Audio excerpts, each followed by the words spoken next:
I'm in a tunnel, but it's not the tunnel that I want to be in.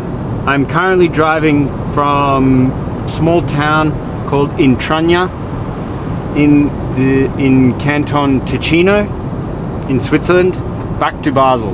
But the problem is I have to drive through the Gotthard tunnel to get home. And because it's summer holidays and because it is the single most direct route from Northern Europe to Southern Europe, they do controlled traffic. And sometimes people can be sitting there for up to 8 to 10 hours, depending on the time of year, depending on the day of the week in a particular time of the year. So it is Sunday, it is midday on the second last weekend of the school holidays in Europe. And I've seen on Google Maps that there's already a massive traffic jam. So I'm not going to be going through it. I'm going to be going over the Gotthard Pass in my 450 euro Volvo, and I'm going to take you along with me. It has been so far quite a nice scenic route from where I set off, and it's only going to get nicer. The infrastructure around where the Gotthard Pass is quite complicated, and it is also set up to stop people that are trying to get around the traffic, try to stop them from going through the towns that are surrounding that. So you actually have to do it in steps when coming from this direction to get to the Gotthard Pass, to make sure it doesn't take you too far on the highway, because then once you hit those traffic lights, it becomes an extremely painstaking experience. So we have to actually do 2 or 3 stages basically. So you have to go from where I am now, Locarno, you have to get to Quinto, and then from Quinto you have to drive on a few small roads to get to the Gotthard Pass.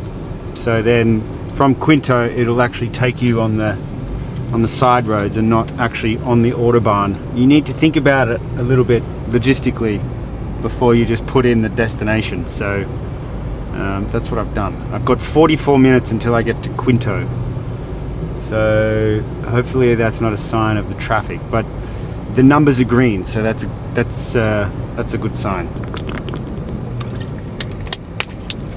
So one of the main reasons why they do controlled traffic to go through the Gotthard tunnel is because it is one of, if not the longest car tunnel in Europe, at basically 17,000 meters long, so 17 kilometers, and it's single lane both ways. So you can imagine if something happened or someone broke down or this, that and the other through that tunnel, it would cause an immense amount of traffic and would back right up probably till Italy. So even though it's frustrating that you can't smoothly go through there or without angst thinking that you would potentially get stuck in traffic driving on this particular highway, it does make sense. But you just would have thought that they would have thought of the growing population back when they actually built it. And the other issue is there are other ways that you can go to get to the other side of that, but you have to jump on a car train and that costs about 35 bucks, or you have to do basically a 5-hour detour.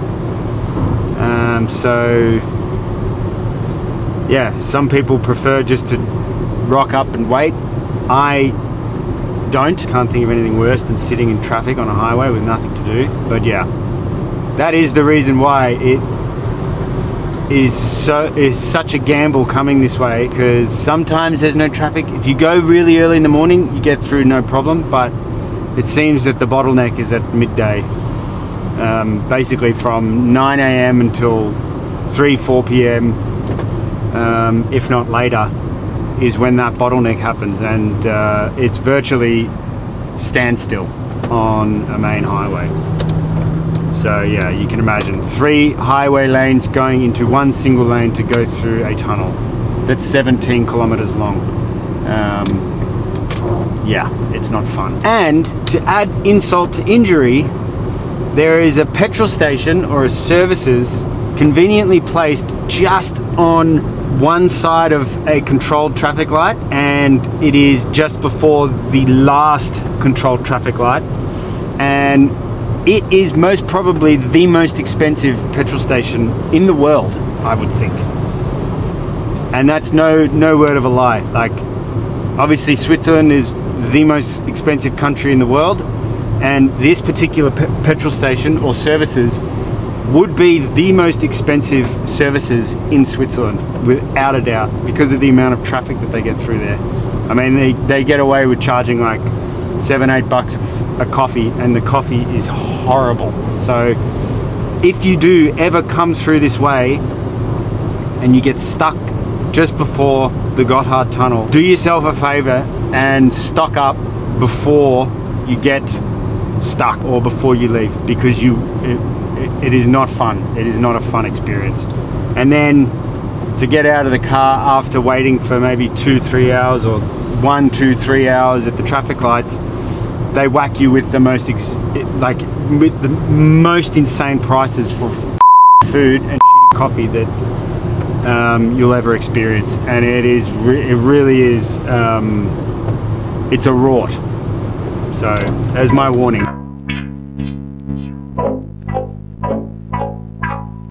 So we've made it to the bottom of the pass, or the climb to the pass. There's about 13 kilometers of pretty easy climbing, and then we're going to stop and have some lunch, because I haven't eaten anything yet, and it's 20 to 2. So hopefully it's not too cold up there either, because I don't have anything other than a t-shirt and shorts.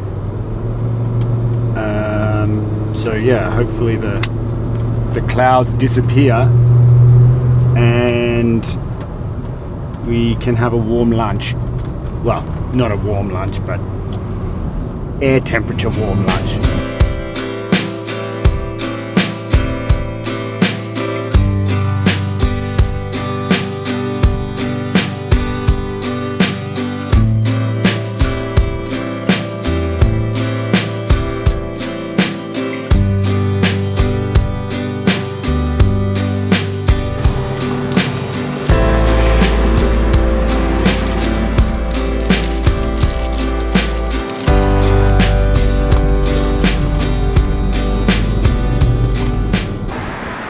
So we made it to the pass without any issues at all.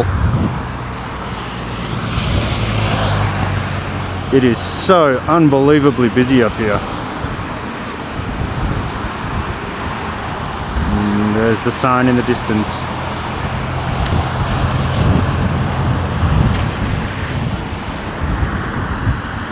It is literally like a highway up here. It's insane. And there's some really lovely looking windmills up here too, just to give it the feel of an old school mountain pass. There's also a nice lake. I don't know what the lake's called, but it's nice.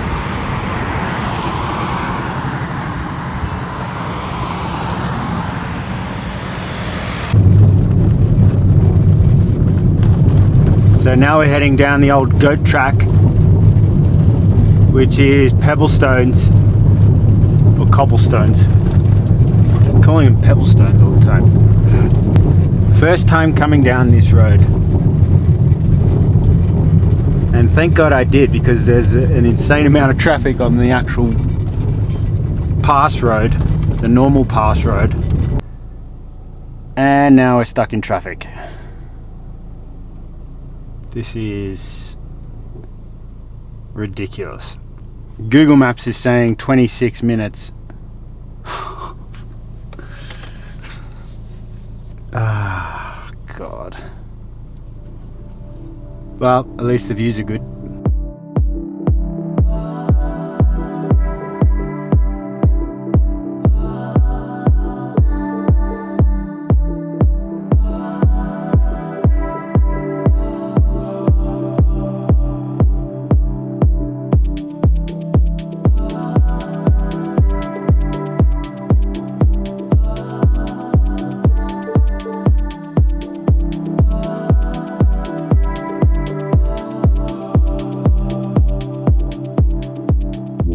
Well, it would seem that the the old goat track doesn't actually go for that long. I was expecting it to actually go for a little bit longer than it did, but now we're back on the normal road. Looks like I'm gonna have a lot of time not moving to take in the views, which is good, but yeah, now we're stuck in the red, which makes me think maybe it would have been quicker just to go through the tunnel.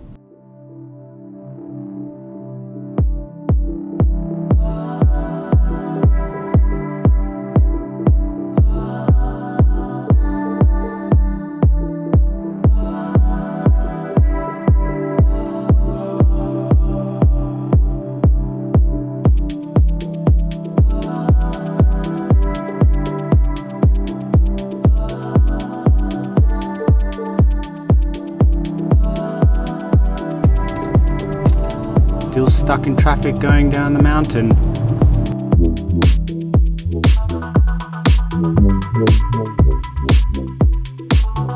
So we finally made it down to the other side of the Gotthard, and we're just about to get onto the highway, and that was an extremely long detour. I thought it was going to get us back to the other side a lot quicker than it did, but hey, it's all part of the fun, I suppose. We saw some nice scenery, yeah, but it's not gotten us home very quickly. So we are now getting onto the highway. Only another 2 hours to go.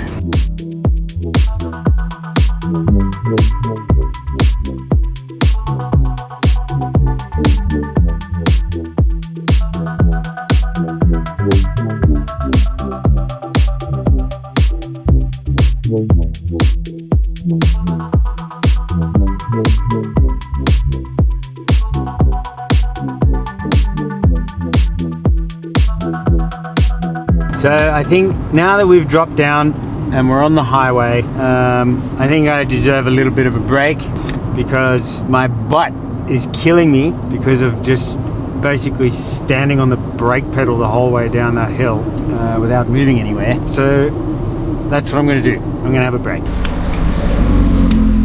So that's the end of the very nice Honda S2000 just drove past. That's the end of the video.